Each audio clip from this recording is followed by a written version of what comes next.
Elite study platform पर आप सभी का स्वागत है। इस वीडियो में डिस्कशन करेंगे जीआईटी का टाइपिंग टेस्ट शुरू हो चुका है 14 जुलाई 2021 को। पूरा दिन भर टाइपिंग का टेस्ट रहा, तो इसमें क्या परफॉर्मेंस रहा कैंडिडेट्स का, जो कॉल या जो व्हाट्सएप पे मैसेज हमारी टीम के द्वारा रिसीव किए गए हैं उसके ऊपर भी बात करेंगे और आपको किन गलतियों से बचना है इसके ऊपर भी हम डिस्कशन करेंगे। सबसे पहले आपको बता दें, आपको इस तरह का एक प्रिंट आउट मिलेगा जब आपका दिन होगा, जिस दिन आपको बुलाया होगा टाइपिंग टेस्ट के लिए। तो यहाँ पे आप देख रहे होंगे इस तरह का आपका पूरा का पूरा क्वेश्चन पेपर दिया जाएगा।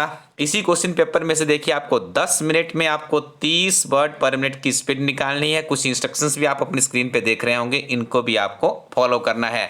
तो यहाँ पे देखिए कैंडिडेट्स ने क्या किया, जिस कैंडिडेट का क्वेश्चन पेपर हम आपके साथ यहाँ पे साझा कर रहे हैं उस कैंडिडेट ने यहाँ पे नंबरिंग डाली हुई है। देखिए इसका क्या औचित्य होता है पहले आपको ये बता देते हैं। देखिए जब आप टाइपिंग करना शुरू करेंगे तो आपकी निगाहें कहाँ पे होगी, एक तरफ आप इस क्वेश्चन पेपर की तरफ देखेंगे, दूसरे आप अपनी स्क्रीन पे देखेंगे। तो उस केस में क्या होता है, जब आप 3-4 लाइनें टाइप कर देंगे तो उसके बाद आपको दिक्कत आती है कि अब मैं कहाँ जैसे पहुँचाऊँ, और उसमें आपका बहुत टाइम वेस्ट हो जाता है। देखिए यहाँ पे कैंडिडेट ने थोड़ा सा हल्का सा मार्क किया है। हमारी टीम आपको सुजेस्ट करती है, जैसे आपने 3 के ऊपर आपने एक सिंबल लगाना है, आप एक अच्छी सी बड़ी सी लाइन लगाइएगा। इससे आपको आइडिया लग जाएगा, जैसे आपको पता है कि शुरू की 3 लाइनें टाइप हो चुकी है, उसके बाद आपने नेक्स्ट में अगली तरफ बढ़ना है। ये 3-3 वाला सिस्टम ठीक रहता है, 2 में बहुत कंजस्टेड हो जाता है, 4 में काफ़ी बड़ा हो जाता है। 3 के पीछे का ये लॉजिक भी रहता है, जैसे आपने एक लाइन टाइप की, दूसरे में आप काम करो तो आपके ब्रेन की एक इंटेंशन रहती है कि मैं अभी सेकंड लाइन पे हूं, उसके बाद आप थर्ड में आगे जाएंगे। इस तरह से देखिए आपको लाइनें पूरी के पूरी नीचे तक आपको जब क्वेश्चन पेपर आपको दिया जाएगा, आपका समय शुरू नहीं होता जब आपको क्वेश्चन पेपर दिया जाता है। आपका समय तब शुरू होता है जब आप स्टार्ट के बटन पे क्लिक करते हैं अपना रोल नंबर इनपुट करने के बाद, जो आपको सिस्टम अलॉट किया होता है। तो इस केस में आप पहले ही अपने लाइनें लगा लीजिएगा, ठीक है जी। जैसे यहाँ पे देखिए कैंडिडेट्स ने लाइनों को काउंट किया हुआ है। आप हो सकता है यहाँ पे 3 लाइनों के लिए 1 नंबर दीजिए, अगली 3 लाइनों के लिए नंबर सेकंड दे दीजिए। इस तरह से आप इस पूरे पैराग्राफ को 5 या 6 लाइनों में डिवाइड कर देंगे तो बेहतर होगा। एक और प्रश्न बहुत से अभ्यर्थियों का देखने को मिलता है कि सर जब आप हमारा पूरा टाइप हो जाता है तो हम क्या करेंगे।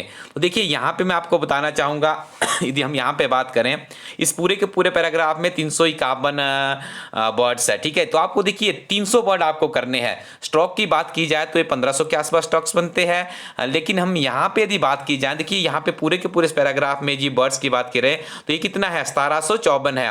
आपको 300 वर्ड सही करने होते हैं। तो यदि आप इस पूरे पैराग्राफ को भी अच्छे से कर लेते हैं तब भी आपकी सिलेक्शन हो जाएगी।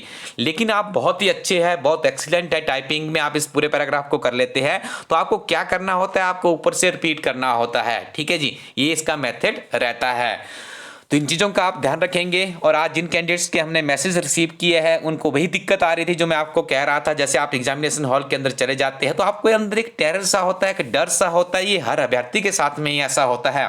तो आज इवन पर्सनली हमें फ़ोन भी आया 2-3 स्टूडेंट्स के, उन्होंने ये भी कहा है कि सर अंदर एक, जैसे वो आपको पहले भी कहा था कि जैसे आप उधर सिस्टम पर बैठते हैं टाइपिंग स्टार्ट, सबकी जो नॉइस आती है टाइपिंग की उसमें काफ़ी ज़्यादा और थोड़ा सा उसमें नर्वनेस हो जाती है, उसमें थोड़ी सी डर पैदा हो जाता है, ठीक है जी। तो उससे बचने का आपको यही तरीका है कि आप बिल्कुल अपने आप को स्टेबल रखिए। आपने अच्छे से प्रैक्टिस की है तो आपको कोई भी दुनिया की ताकत नहीं रोक सकती है, उसमें संयम ही रखना होता है। और ये लाइन वाला यदि आपने मेथड अपनाया होगा तो निश्चित तौर पे आपको वहां पे लाभ मिलेगा, क्योंकि देखिए जो लाइन लगाई होती है उससे आपके कैंडिडेट से आप दाएं बाएं आपको देखने की जरूरत नहीं है। हमने अपने जीवन में ऐसे अनुभव भी देखे हैं जो बहुत ही ज़्यादा सुपर इंटेलिजेंट बनते थे, उनका तो टाइपिंग टेस्ट में बड़ी सुपर स्पीड से करते थे लेकिन फिर भी उनका नहीं हो पाया है। जो विद्यार्थी एक संयम के साथ में, एक सुलझी हुई रणनीति के साथ में टाइपिंग करता है, उसने चाहे कम ही प्रैक्टिस की हो फिर भी वो सफल होता है। इस गुरु मंत्र को आप अपने साथ हमेशा रखिएगा। तो यहाँ पे हम आपको दिखाना चाह रहे हैं, ये अगला पेपर है जो कि इसी शिफ्ट नेक्स्ट आपको पता है 2 या 3 शिफ्टें रहती हैं इनकी। तो ये वाला पेपर है। ये तीनों पेपर आपको कहाँ पे मिलेंगे, आप अपने फेसबुक पे जाइए, वहाँ पे सिंपली टाइप कीजिए इलाइट स्टडी, उस पेज पे आपको तीनों इमेजेस मिल जाएगी, डाउनलोड कीजिए, इसका नियमित रूप से आप प्रैक्टिस कीजिएगा। यदि आपके पास अभी समय है तो हमारी टीम ने आपको एक विधि सुझाई है जिसमें 45 मिनट तक आप किसी न्यूज़पेपर या बुक से रीडिंग करेंगे, 15 मिनट आप रेस्ट करेंगे। और देखिए इस तरह का जो मॉक टेस्ट आपके पास आता है, देखिए 3 मॉक टेस्ट है।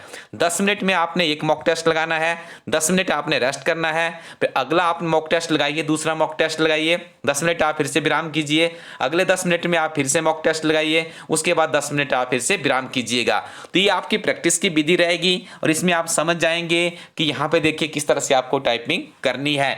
जुट जाइए इस मिशन में, निश्चित तौर पे आपको सफलता मिलेगी। जो आपके पास खाली समय रहता है उसमें पढ़ाई भी जरूर कीजिएगा, क्योंकि आगे भी आपको अपॉर्चुनिटीज बहुत सी अभी ग्रैब करनी है। हिमाचल प्रदेश एक समग्र अध्ययन हिमाचल प्रदेश के कंपीटिटिव एग्जाम के अभ्यर्थियों के लिए बहुत बेहतरीन किताब है। इस किताब के साथ अपनी तैयारी को आप आगे बढ़ा सकते हैं।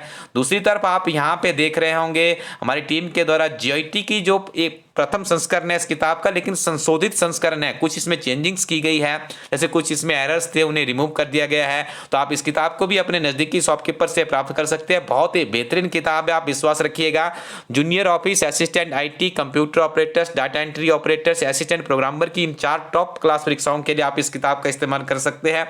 बैंकिंग के अभ्यर्थी भी इस किताब में से जो बैंकिंग वाला पोर्शन है उसको कंप्लीट कर सकते हैं। ओल्ड क्वेश्चन पेपर यहाँ पे दिए गए, हर चैप्टर में आपको थ्योरी मिलेगी, उसके बाद आपको इंपोर्टेंट एब्रिविएशन मिलेगी, सिंगल लाइनर्स मिलेंगे, उसके बाद एमसीक्यू मिलेंगे। इस तरह की विधि के साथ में इस किताब को बनाया गया है। 10,000 प्लस का क्वेश्चन बैंक है। इस किताब के साथ में नियमित रूप से आप आगे बढ़ सकते हैं। Thank you very much, keep watching elite study YouTube channel.